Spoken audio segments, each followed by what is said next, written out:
বিসমিল্লাহির রহমানির রহিম আলহামদুলিল্লাহ ওয়াসসালাতু ওয়াসসালামু আলা রাসূলিল্লাহ আম্মা বা'দ আউযু বিল্লাহি মিনাশ শাইতানির রাজীম বিসমিল্লাহির রহমানির রহিম ওয়া মা খালাকতুল জিন্না ওয়াল ইনসা ইল্লা লিয়াবুদুন। মানুষ যা কিছুই জানুক আর না জানুক, কিন্তু একটি বিষয় তাকে জানতেই হবে। প্রত্যেক মুসলিমকে একটি বিষয় বুঝতেই হবে। এই বিষয়টি সম্পর্কে জ্ঞান রাখা তার জন্য ফরজ, জরুরি ও অপরিহার্য।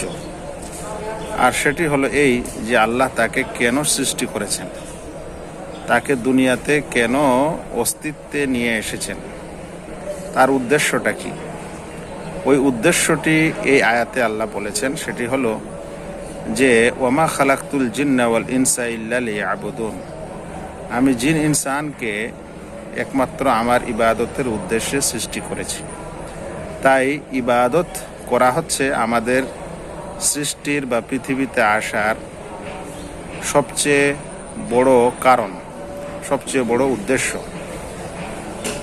যদি কেউ এটা না জানলো আর পৃথিবীর সকল জ্ঞান জেনে নিল, তো তাকে সবচেয়ে বড় মূর্খ, অজ্ঞ বলা যাবে।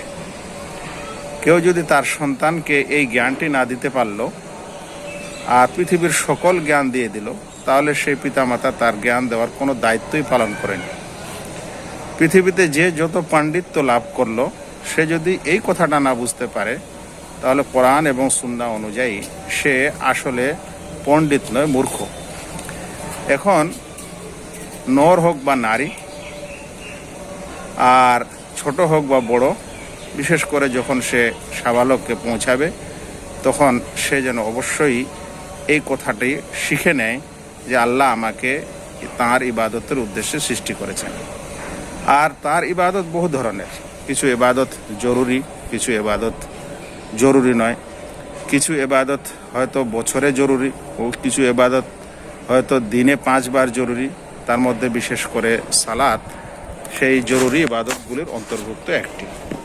আমি আপনি সালাত আদায় করব, তাই সালাত আদায় করতে যাওয়ার সময়, নামাজ পড়তে যাওয়ার সময় কিছু দোয়া ও জিকির আজকারেরও প্রয়োজন হবে, কিছু সূরার প্রয়োজন হবে, কিছু নিয়ম নীতির প্রয়োজন হবে। তখন এগুলোও শিখা আপনার জন্য জরুরি হবে। যখন আপনার উপর জাকাত ফরজ হবে, তখন কিছু কিছু জাকাত দিবেন, কতগুলি দিবেন, তখন সেটাও আপনার উপর জরুরি হবে। এমনকি যখন আপনি পেশাব পায়খানাও করতে যাবেন, তখন কি নিয়মে করতে হয় সেটাও তখন আপনার জানা জরুরি হবে। মোট কথা হলো এই যে একজন মুসলিম ব্যক্তি তার জীবনের উদ্দেশ্য হচ্ছে ইবাদত, আল্লাহ তাআলার দাসত্ব করা। এটা যদি না করেন, বাকি সব করেন, তো আপনি কিছুই করলেন না। আল্লাহ যেন আমাদেরকে বুঝার তৌফিক দান করেন। আসসালামু আলাইকুম ওয়া রাহমাতুল্লাহ। ومن أحسن قولا ممن دعا إلى الله وعمل صالحا وقال إنني من المسلمين